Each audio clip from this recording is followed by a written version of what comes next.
that is role of NGO in empowerment of persons with disabilities. So we are honored to have Mr. Ketan Kapoor, sir. He's a serial entrepreneur, skill counselor or counsel of persons with disability IP. Sir is a skill counsel. Sir is a TEDx speaker. He has given a lot of talks. He's also a national level award for the universal design. We are truly honored to have you, sir. So I request Ketan sir to please come on board and start with our next session.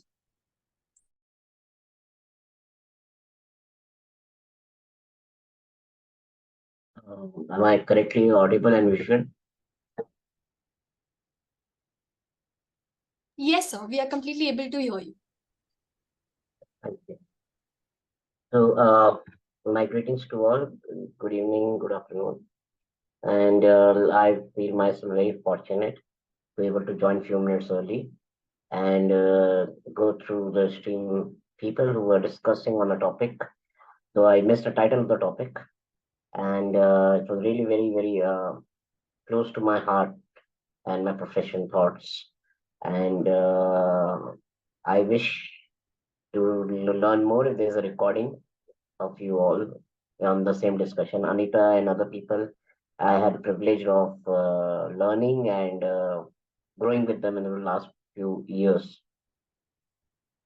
So thank you, and I'd like to use this opportunity and thanks for my introduction, adding to my introduction a little bit, because I believe the audience which I'm addressing are mostly from medical fraternity, and me and Sancheti Hospital go a little bit way back because I am a case of osteogenesis imperfecta, IO type 3. And also recently I have my own challenges with the hearing challenge, which is a part and parcel of my genetic disorder, which surfaces with the aging relatively faster. I believe I can be heard correctly, so I'll just continue on that. So talking on today's topic, perspective towards disability from dysfunction to function, I believe this is a very correct topic when we talk about the transition from able to more able, or say less able to more able and correctly able, and the roles of NGOs in empower of PWD. That is my topic today. Before I start this topic in any direction, I will like to share with you my perspective. It's my personal perspective, not of any organization or anywhere where I have been working in the recent past or currently. And I believe very strongly that NGOs in our country have done a fantabulous job for many years, and they have been still doing. And their main role, the most challenging role, especially in reaching out a person with disability, regardless of the schemes which have been introduced or not, was a time of pandemic. That time they have come forward. I can name many NGOs which I have got the opportunity to work directly or indirectly with the founders. They had been a very powerful instrument in our society in time of pandemic and before that any calamities also, where we had to reach out the fiber optics, or should I say the most rural areas. I'm not going to talk about tier 2 or tier 2, 1 or 6. The main challenge are there with reaching out to the places where the challenge is extreme. There has to be a lot of faith building exercise being done between the NGOs, the people who want to reach out to them. And as we all understand, NGOs acts like a very profound and a very stable bridge in our country and globally also. As we all understand, and I'm sure you guys are aware of it, on the CBR level, there is community-based rehabilitations, especially for the NGOs and working in the PWD space. They form a very powerful, impactful communities within themselves, around themselves, and they act as a very great navigator, facilitators at times. And these are the things which allows the marginal part of the society or differently able people. I will not use the disabled people because I believe when we use this word as a disabled, is somewhere we are ourselves giving a narrative which is not very positive. So I'll be using mostly a word differently able. with a conscious attempt. Not because I fall into that category or I say it's not the right terminology. I'm not going to say that. I only speak to my understanding and best of I can speak for myself. In NGOs, most of us today, they are not only adding like I said, value in rural or very tribal areas for the differently able people, even disabled people. When I say, I don't mean that of any age per category. Even people who are elderly, their body becomes less able, and they become somewhere in the category, fall into the category differently able themselves.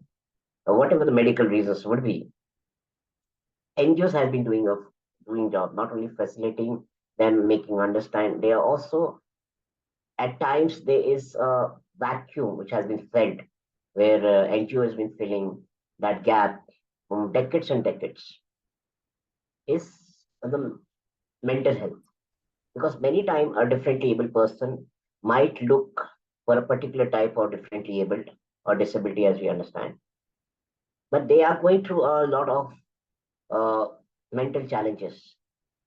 Especially, I've seen observed NGOs working in that space, especially over veterans, army people who had been suffered in their line of job. They have become differently able, and also people who have met with an accident, civilians, because these two differently able, when I say categorize it, the people who are born with different abilities and people who get after a period of time, whatever the reasons, could be medical, accidental or anything, there's a lot of challenge, there's a lot of mental challenge out there.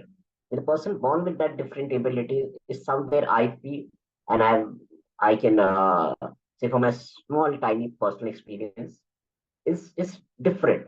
They know how to understand, because that is how their mind has been trained, or they train their mind by their families or the society.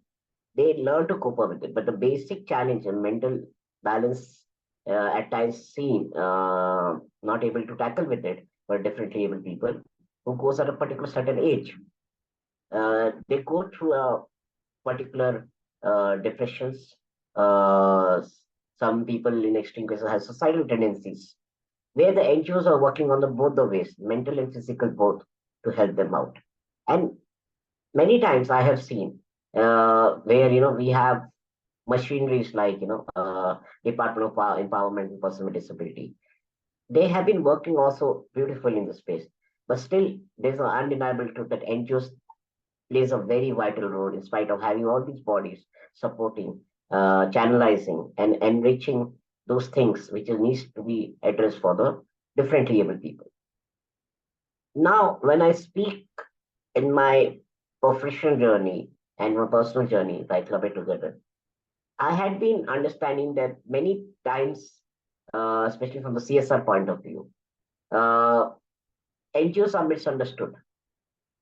They are misunderstood in such a way that people think that NGO will do a particular job for them and they will let them have it for their by the grassroots level, the work they're doing, and it might be a occasion or two in a year, but they don't understand a lot of grinding which the NGO does. They do day and night out. It's not an occasional day or event for them. They do a lot of groundbreaking work, even when they are not doing anything. They are just connecting those people. They're connecting those, like I said in my just few minutes back. There's a lot of faith building exercise they make possible in other society, that you can depend and you can have what you want if you are waking and awaking with the right set of minds with the people around you. I give you one example. So I'm a little bit correlate, but they are two different things. But many times people misunderstand. I work for diversity and inclusion, DEIB as we understand nowadays. Many times people think CSR and DEI is same. In a way, yes, nowadays, especially with the new governance coming, environmental social governance, many times they are treated on the same platter, because they have few, you can say, same fabric which is dealing with the people or the marginal part of society, but it's different. And the reason I'm sharing this because CSR is your responsibility, with the NGO helps you to channelize it and reach out to the people who needs it. And DEI is your right. It's your equal employment opportunity right. And there's a very thin line. Many organizations who are trying to reach out under the DEI or CSR have this conflict of understanding. The reason I tell you, and before I do that, I'll just share my thoughts on it with the permission of the people admin. Can I share one small, not a slide, a small crop up I have made, which will help to understand my point better? May I share with all of your permission? Yes, sir. Please, sir. Thank you. Just give me a minute. I'm new to this interface. I don't use Zoom. Just No give me a minute till I put it out. Now this is some very, can it be seen? Sir, we are not able to look at your screen. Okay, let me share. Okay, sorry, my bad. My bad. And thanks everybody for your patience. Like I said, I'm not very uh okay. I'm just pressing the share button. Yes, sir. We are now able to look at it. Yes. Yes. So this is very small example. I am not expecting everybody to agree with me who was viewing this or viewing it later, this recording. But for in the basic structure way is protection, prevention, promotion and transformation.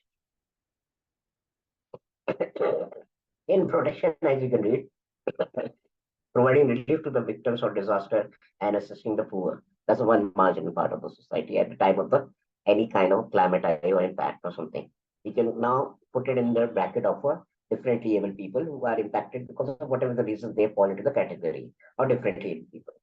Prevention reducing people monitoring through the income and diversification and savings, economical diversities who needs for a differently able people.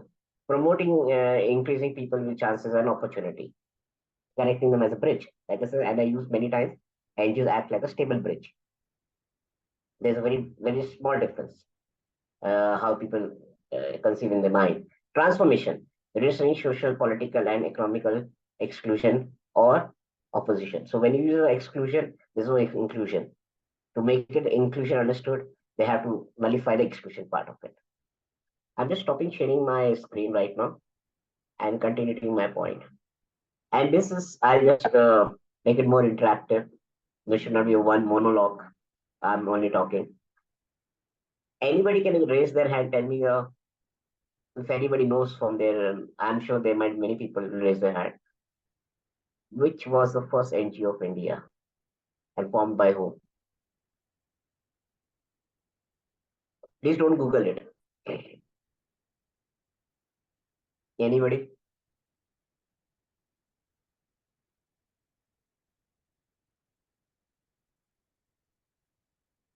If they are allowed to raise their hands in this format of interaction. Yes. Anybody, anybody like to unmute and then the capacity and answer?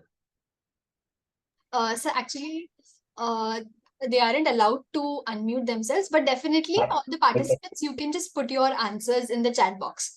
I can read up for you. That would be great. Thank you.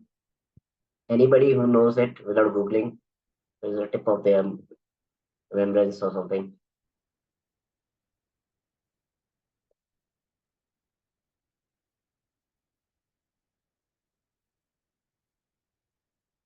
So in the larger interest of time, I'll just share it. If somebody put very well and good. It was done by Ravina Tagore nephew. So I think one of our participant has answered. Yes. So yeah, so it is Bengal Home Industry Association in Kolkata. I think that's the correct answer, if I'm not wrong. Yes. They basically did for the handloom workers. Now here I'll go to the basics of NGO, what I understand from my understanding and when we mean to work with them in a personal and professional capacity. NGO came into existence globally or in India. There's a typical demand and supply, where many organizations, best of their interest, intent, could not reach out to the masses in the right time, in the right ways. If you go to study this whole part of handloom, you find they were not only reaching out the marginal part of the society or malnutrition or children or whatever, they were also reaching to the people who were affected in their family by PWD. If you go to a lot of intensity reading about it, you'll find it. Like I always say, when there's a demand, there's a supply, and the supply has to be created by somebody within us. There, the NGO works as a very perfect propeller. And the more we understand how they work, we will understand their pain areas. And when I say this word pain area, because every set of establishment organization will have their pain area, because many times there's a disconnect for us to understand what they do. And there we have to understand how we can add a value to the NGO so they can do their job more effectively and more focused, laser focused ways.